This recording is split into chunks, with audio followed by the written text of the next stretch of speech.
It may be the most daring crime in American history. A man calling himself D.B. Cooper hijacked a plane, demanded $200,000 in cash plus 4 parachutes, and then he jumped off the plane somewhere in the mountains of Washington state. Well, a bit of the money eventually turned up, but D.B. Cooper never did. Now Paul Boyd says 2 amateur investigators think they found him. He called himself D.B. Cooper, and he was responsible for one of the most daring crimes in American history. In 1971, he parachuted 10,000 feet from a hijacked jetliner with a $200,000 ransom and vanished, never to be seen again.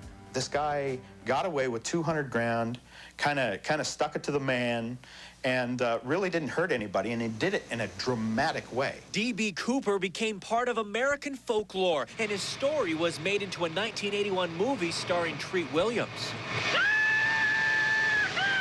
For the past 7 years, Matt Myers and Dan Dvorak have been investigating the 36-year-old mystery. They say D.B. Cooper is alive and well, and they now claim to know who he is. His name kept on popping up. This man, they say, is D.B. Cooper. His real name is Teddy Mayfield, and Inside Edition caught up with him near Portland, Oregon, where he's been a pilot and world champion parachute jumper for over 40 years. They said, well, we think you're D.B. Cooper. In fact, we know you're D.B. Cooper. And I said, well, don't think the profile fits, my good man. Here's the 1971 FBI sketch of D.B. Cooper next to Teddy Mayfield today. I could make the jump, but I don't think I'm smart enough to do the planning that this guy did.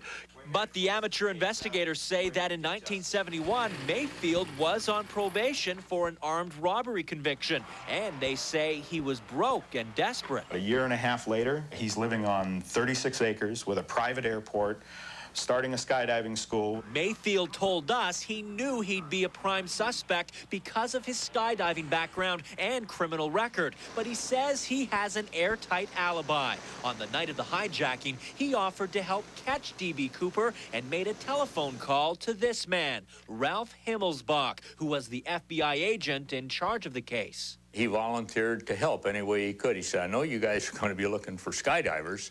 And he said, I'll help any way that I can. And I asked him what he thought about it, and he said, the guy's got to be nuts.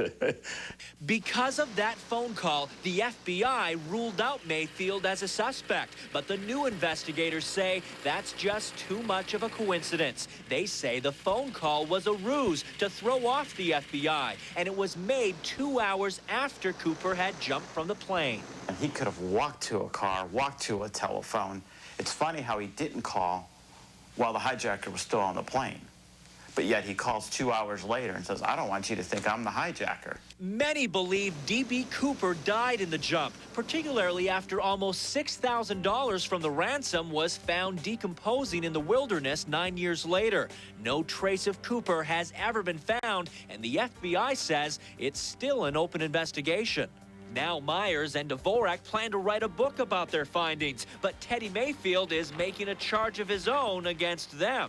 And they said, what would you like to be, D.B. Cooper? And we can sell more books. We never, ever, ever asked him to be Cooper. That's a blatant lie. It's just another twist in the mystery of D.B. Cooper, one of America's most daring criminals. I am not D.B. Cooper.